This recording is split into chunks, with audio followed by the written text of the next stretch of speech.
Mafanikio makubwa yaliyopatikana katika kipindi cha miaka minne ya uongozi wa Mheshimiwa Rais wa Jamhuri ya Muungano wa Tanzania Daktari Samia Suluhu Hassan ni kama ifuatavyo.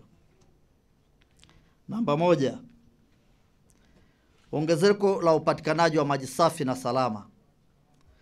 Mamlaka imefanikiwa kuongeza kiwango cha upatikanaji wa maji kutoka lita milioni 40 mpaka zaidi ya lita milioni 200 kwa siku.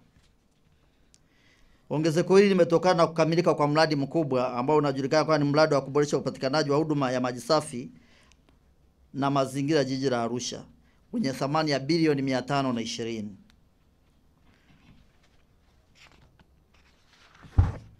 Namba 2, ongezeko la utoaji wa huduma ya maji taka.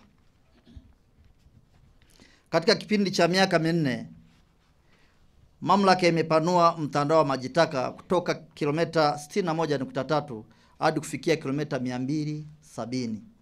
Huo ni mtandao wa maji taka. Vile vile imeongeza wateja kutoka wateja 6,222 hadi kufikia wateja 10,892. Vile vile serikali ya awamu ya 6 imewezesha upatikanaji wa magari manne ya kunyonya maji taka kwa ajili ya kuhudumia maeneo ya pembezoni mwa jiji pamoja na mitambo ya kuzibua mifumo ya maji taka. Kama nilivyoeleza hapa kwamba tuna kilomita 270 ni mtandao wa maji taka, tayari watu wameshajiunga. Lakini bado tuna maeneo ambapo mtandao wa maji taka hujafika. Sasa tutawahudumiaje?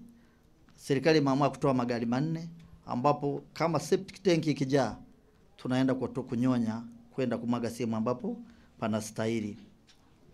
Vile vile tumeweza kujenga mabwawa 18 ambayo yanaweza kutibu lita milioni 22 kwa siku, kutoka mabwawa ya zamani ambayo yalikuwa yanaweza kutibu lita milioni 3.5 kwa siku.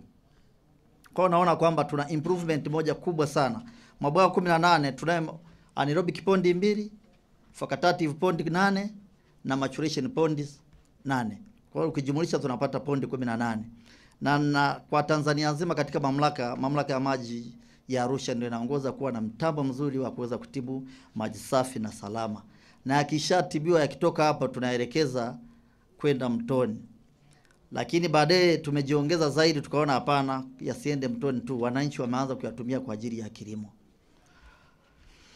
Kutokana na juhudi hizi, utoaji wa huduma maji taka umeongezeka kutoka 7.6 hadi kufikia 39.5. Hali ya huduma. Katika kipindi cha miaka minne, mamlaka imefanikiwa kufanya mambo yafuatayo. Upatikanaji wa maji katika jiji la Arusha umefikia 99% kutoka 68. Mahitaji ya maji kwa jiji la Arusha na maeneo yanayohudumiwa ni lita milioni 139. Kama nilivyosema kwamba mahitaji ni lita milioni 139, lakini uzalishaji tunaweza kuzalisha zaidi ya lita milioni 200. Kwa unaona bado tuna excess. Sasa na hii excess serikali imeona kwamba tusikae na excess tumeiweka tu. Mamlaka sasa imepanga kupeleka maji mpaka Nanja. Kwa wale ambao wanajua Nanja, kutoka Monduli unaenda mpaka Nanja, walikuwa hajawahi kupata maji safi na salama. Tunavyoongea mkandarasi yuko site kupeleka maji maeneo ya Nanja.